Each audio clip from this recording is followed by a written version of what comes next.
So after we've actually saved Millennium City in the crisis that we started with in the tutorial, one of the things that we want to be able to do, you go all over the world. You immediately then leave to help with the crises in Canada or in the Southwest Desert.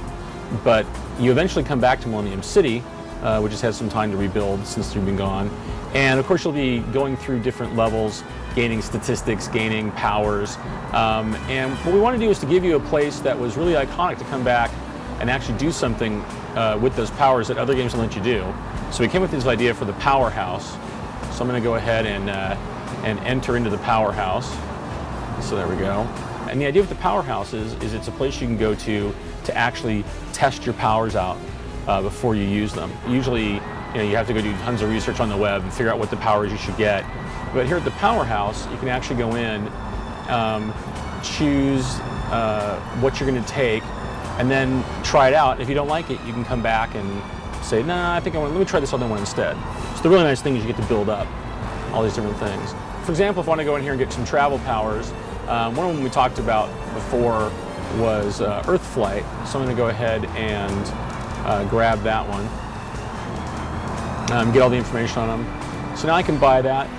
Say, yep, give me that. And now it actually looks to see what kind of, what I'm standing on. So when I use it, you'll see that it actually makes it's built out of like concrete, right? Kind of representing that it came out of the floor there. If I was standing on ice, it would be an ice block I'd be on. If I was over grass, it'd be grass, or desert, it'd be like kind of a sandy clump. And if I've fallen off of a building and I activate it, it actually is a cloud that I'm on. Another thing that you're going to be putting points into are specific characteristics. And so these are the super stats that you get to add. There's also talents. Talents are basically like smaller packages of statistics, right? So I can go in here and say, oh, my guy's a bodybuilder. So it's going to give me some endurance and some strength. Okay, cool. So I've done some bodybuilding. I can say, oh yeah, my guy was a boxer at one point, so I'm going to get some more strength and health.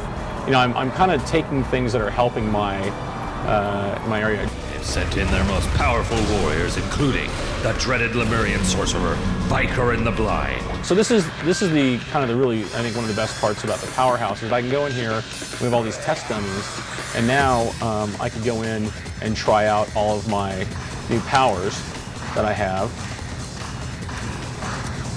So there's my big haymaker, knock that guy back, I can go select another guy, and then there's a big charge up punch, bam, knock that guy back. So I can see what Enrage does for me. There we go. I can look at the numbers. Yep, I'm doing a lot more damage that way. I can also then, for example, see this guy and say, all right, let's try out this. I can try Hurl. Okay, cool. That's what that does. And the world is populated with big items like this. So the thing that's really cool about that, let's see, a massive weight. So yeah, my strength is enough to pick up something that's massive. And I could also check the damage on that. Nice. And all the items in the game have different weights associated with them. So the thing that's really neat about that is that you kind of find, if you're a strength-based character, another advantage you get is finding basically weapons out in the world that you just get to use, including things like picking up tanks, and I think there's even an F-16 hidden somewhere.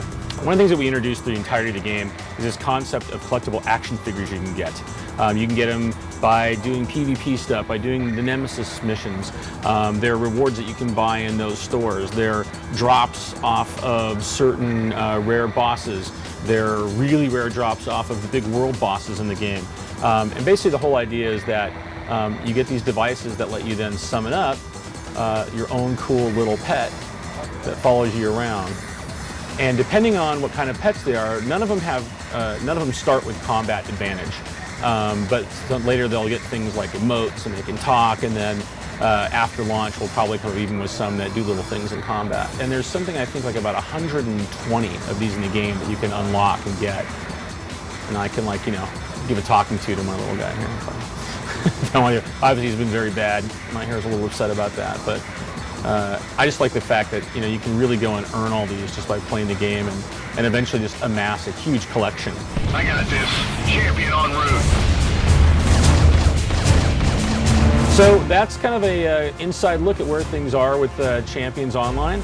We're starting our open beta on August 17th, and we are everywhere in the US and Europe on September 1. So pretty exciting times for us, and we're really excited and hope that we get a lot of people to come out and save the world with us.